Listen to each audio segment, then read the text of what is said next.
In the video last week, we went to Buc-ee National Park in Florida. Now we're leaving the Miami Everglades area and starting our trip home.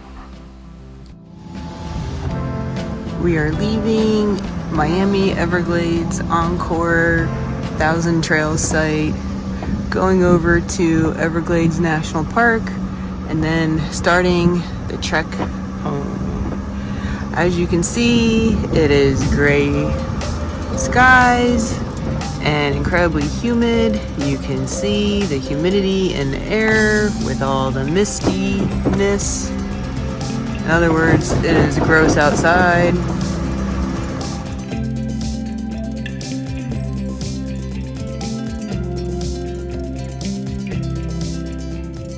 We stopped at the Shark Valley Visitor Center of the Everglades National Park off of US 41, about 40 miles west of Miami.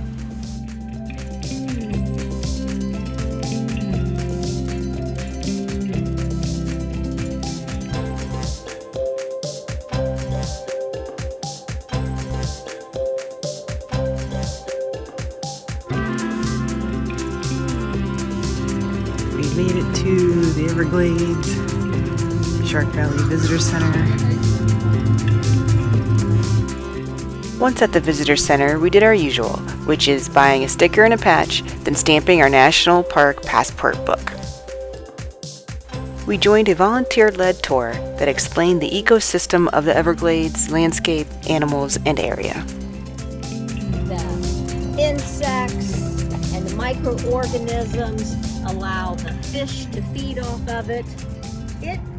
I think of it as kind of like maybe the blood of the Everglades. It gives it life, and it truly is a river. It flows very slowly, probably only about 100 feet a day, but it will flow all the way from Lake Okeechobee through, this is what we call the slough, spelled S-L-O-U-G-H, but it's pronounced slough. So the water flows from Lake Okeechobee all the way down through. It eventually goes into the Shark River down by the Gulf of Mexico.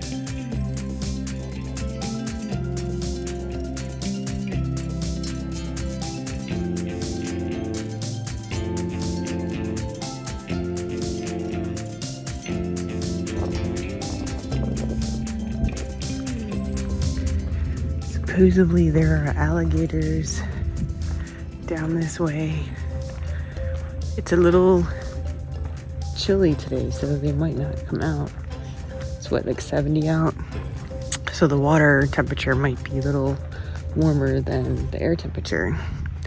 But we're just gonna walk down this way a little bit and see if we see anything.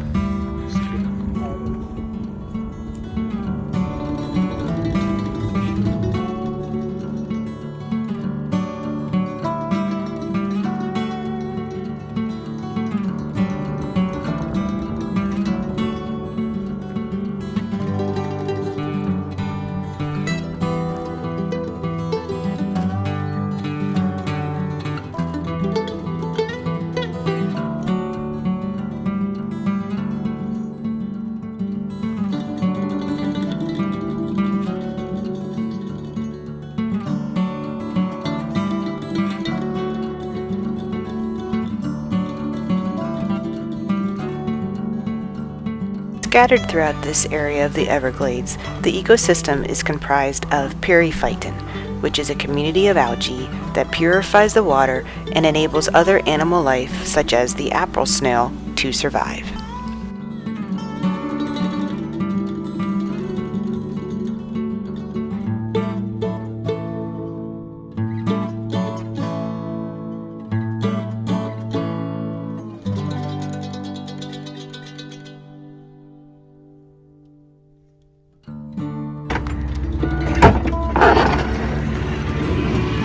Hi, sleepyhead.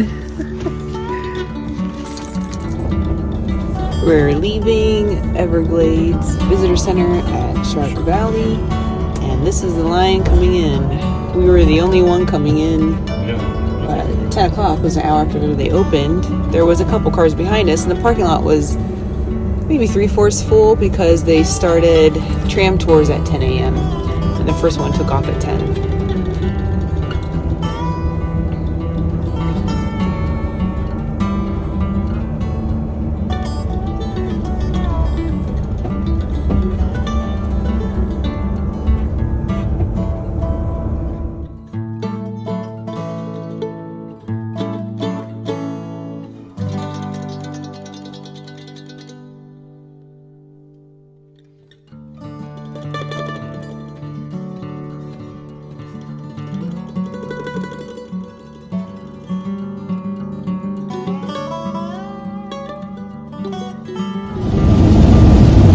We are just leaving the Everglades area.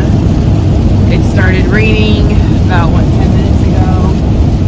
So the gray skies finally let out what they're holding in.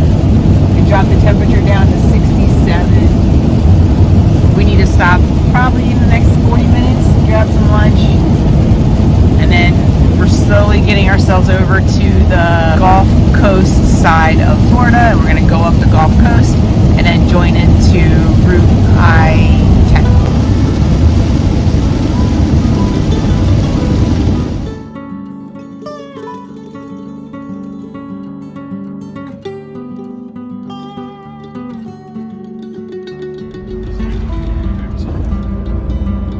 We have hit Friday afternoon rush hour traffic around Tampa.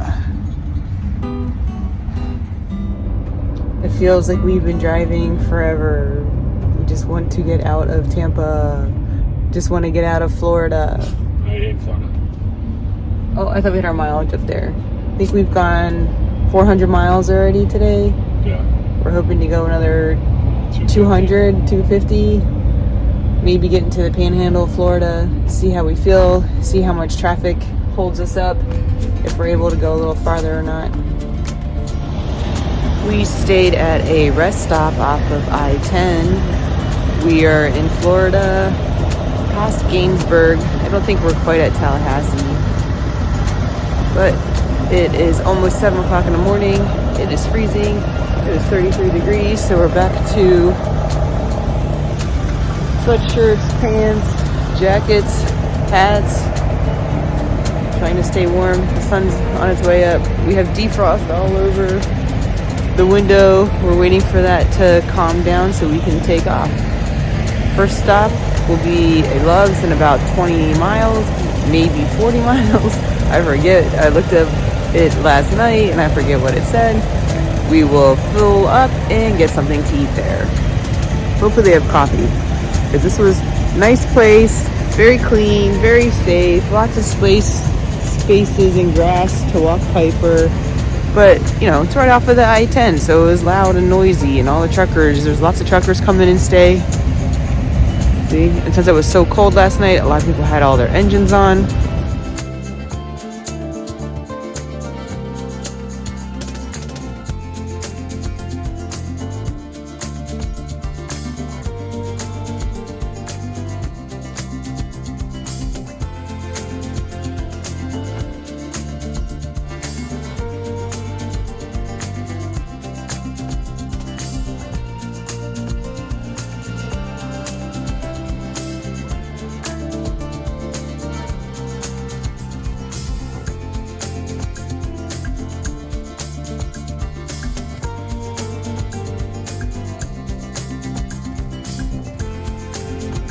Arrived at Buc-ee's the first time on the way home. Diesel's $3.35 a gallon. We're in Alabama. When we were around the Miami area, a gallon for diesel was $3.88. We went closer to the Panhandle and it was $4.05, $4.07. So, topping it off.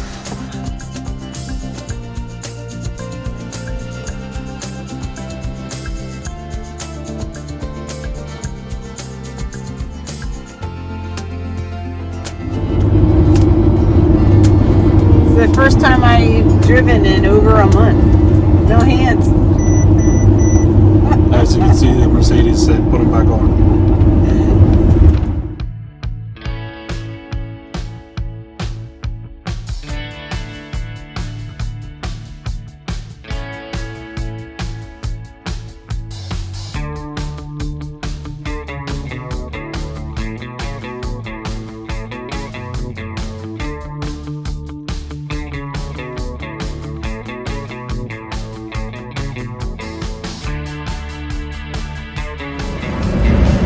It's our second Buc-ee's in one day. Our first Buc-ee's was in Alabama.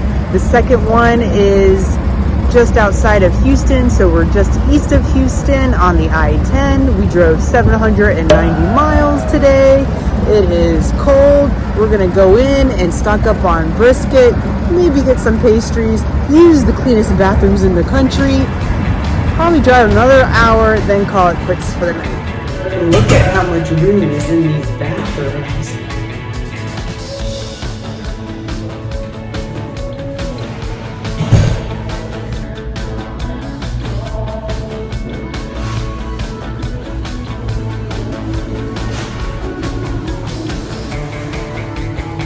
So much space. It's our first Buc-ee sign this morning. We've noticed behind all the trees. 19 miles.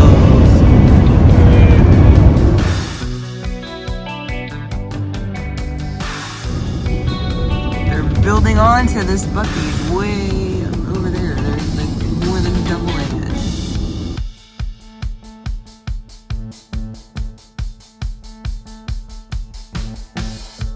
Later, we made it to Buc-ee's. Our last one we think of the trip. We're at exit 632 off of I-10 West. We'll go in after he fills up, use the cleanest bathrooms in the country, and pick up breakfast. We'll walk Piper around. There's plenty of grass here for her. Before we get to the desert. Yeah, before we get to the desert. Just left Buc-ee's. We're back into the gray skies for today, if you can't see back there. And it just started flurrying. So we checked on the weather for the rest of Texas. We're heading towards San Antonio right now. We're going to drive past San Antonio. It's going to be gray skies for the rest of today with little bouts here and there of drizzle or flurries. It is 38 degrees. According to the weather app on my phone, but according to our vehicle, it's 42. We are still in Texas, but look at our TripAdvisor. Ooh, it's a bumpy road. We're on a bridge. We just went below the 1,000-mile mark. Woohoo! If we go straight through and don't stop for gas, food, or to pee, we will be there before midnight tonight. Obviously, that's not going to happen, but we are going to try to see if we can push it and arrive. In 2 miles, take exit 581 toward Texas 130. All right, thank you, car. We're going to see if we can do it and arrive by midnight, 1 a.m. We are going to go through a time zone difference. We don't know if this is calculated into it or not. And we have a plan to make all of our breaks pretty short today.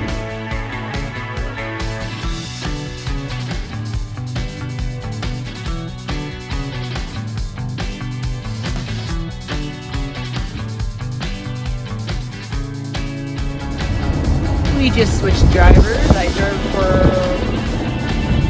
almost 2 hours. We topped off at a Love's. We're at exit 140 on the I-10, still in Texas, so we have 140 miles left to go. But it is 73 degrees outside. And let me flip this around, and you can see there's somewhat blue skies. Yay! And we both feel like the humidity's dropped, right? It's gone? We have also crossed into the next time zone, so we gained an hour. We're almost into Arizona. It's raining. We have 277 miles left till home. We have arrived to Phoenix, South Phoenix. We live in the northwest side of Phoenix, so that's about another 50 minutes. You're a trooper. You drove all day except for the 2 hours I drove. You did 1,000 miles. Piper, how are you doing? In case you can't tell, she has made it up into my lap. We usually keep her harnessed in.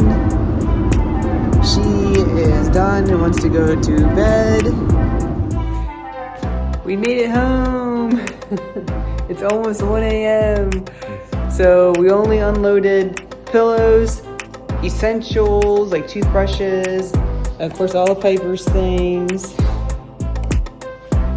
And that's it. Then we're going to try to unwind, go to bed, then wake up and unpack everything, clean up the van, and move on. So we have finished getting ready for bed, and look who's the first person who fell asleep. What are you doing? She wasn't able to take her naps all day because she was in the car, and every time we hit a bump in the road, she woke up. You not amused, Piper? That's it for now. Thank you for watching. Remember to subscribe, like, leave comments, and share with friends. Take care. Bye.